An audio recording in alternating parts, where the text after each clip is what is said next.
Hey, today I want to do a one-day build. So let's make a great helm or Crusader helm or whatever you want to call it. However, I'm actually a liar because I made these patterns yesterday, so it's actually a 2-day build.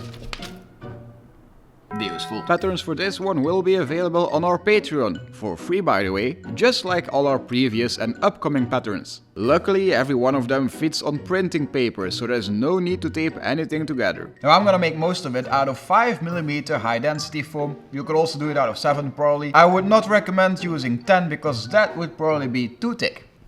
Unless it's what you're into. And there we go, every piece cut out of 5mm high density foam. For the front piece you can just choose what to do. The easiest way is to just cut them out once, flip it and then just cut it again. Then bevel the edge with a knife or a Dremel and glue them together. Or you could do it the hard way. Just cut it out in one piece by flipping the pattern, cut out a strip using a V-cut and then just fill it up with glue to bend it. Doesn't really matter what you pick because we're gonna cover it up later anyway. Now before I'm gonna glue everything together, I want to make some breathing holes. I'm using a Cos tool for this. Now it's likely you don't have this at home, but you can also just use a metal pipe or something to cut them out. Of course you can do whatever you want. There's many variations with, for example, strips or crosses as breathing holes. You just do you.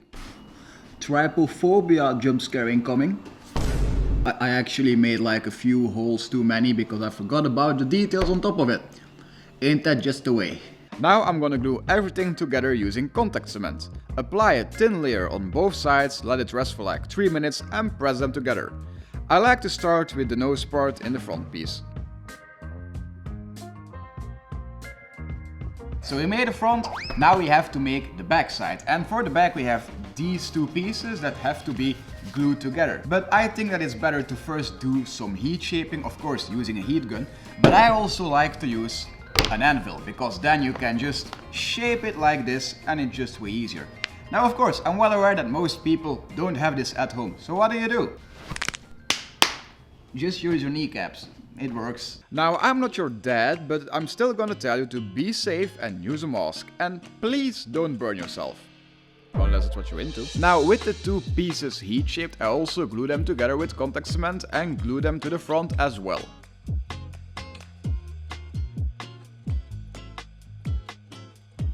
And then finally for the top part there is a pattern as well, but if it doesn't seem to fit quite right, you can just cut off any excess and it will be fine, because after we will just hide it with some 2mm foam anyway. And there we go, now we have a foam base of the helmet.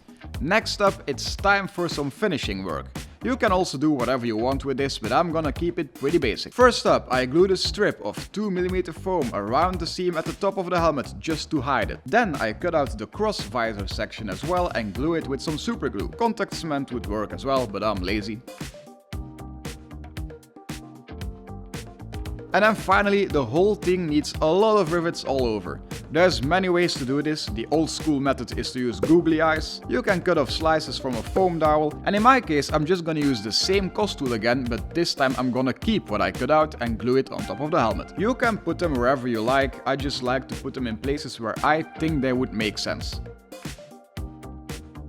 As a final touch-up, I'm gonna use my rotary tool to stomp off some of the edges and create some battle damage. And there we go, a basic foam helmet. Now let's move on to priming and painting. In both cases I will be using Cospaint primer and some airbrush paints. Before priming though, I always like to give it some heat sealing first. This way the paint is just gonna stick a bit better, I guess. Of course, most pieces were already heat shaped at the start, so let's not overdo it. First I apply a black Cospaint primer all over the helmet and then go over it with a foam roller to give it that metal texture. It's also just great to get rid of the brush strokes. So I did 2 layers in total and then let it dry. Then I covered the whole thing with some steel colored airbrush paint. You could of course do this by hand as well, but I felt like doing it with an airbrush just to make it a bit more shiny. Now that the helmet is steel colored, you can make it as clean or as dirty as you want. In my opinion, it's way too clean, so I'm gonna give it a black wash first. It just means that I mix some black acrylic paint with some water and just cover the entire helmet, especially in the nooks and crannies. Now, you might think that I just ruined the entire helmet, but the important thing is to remove most of it again with a damp cloth or some paper towel.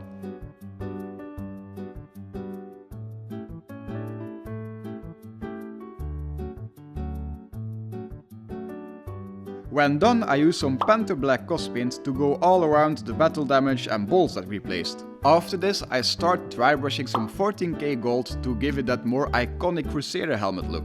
To dry brush just means to get some paint on your brush, remove most of it again with like a cloth or something, and then just rub it on your surface. Most of the time I like to start on the edges and then go inward. And finally, to do some highlights, I use some pearly whites for the gold parts to especially highlight the edges, and some pure silver Cospaints to buff out the bolts and the edges of the helmet. And then, like with most builds, I apply some Satin Lukas spray, not only to make it more shiny, but also to protect the paintwork. Alright, so everything dried, it's finished.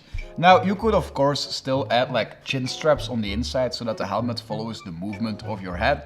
Or if you made it too big or your head is just too small, these things exist as well. You can find them in most LARP shops.